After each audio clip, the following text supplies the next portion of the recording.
রিনাকে কখন কেউ ফস করে যদি কিছু বার করে বসে।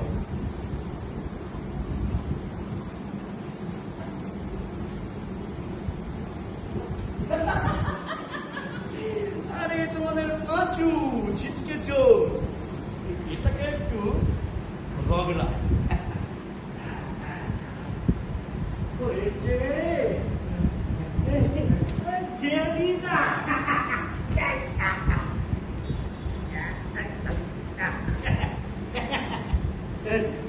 ভালো আছে, অনেকদিন পর দেখা।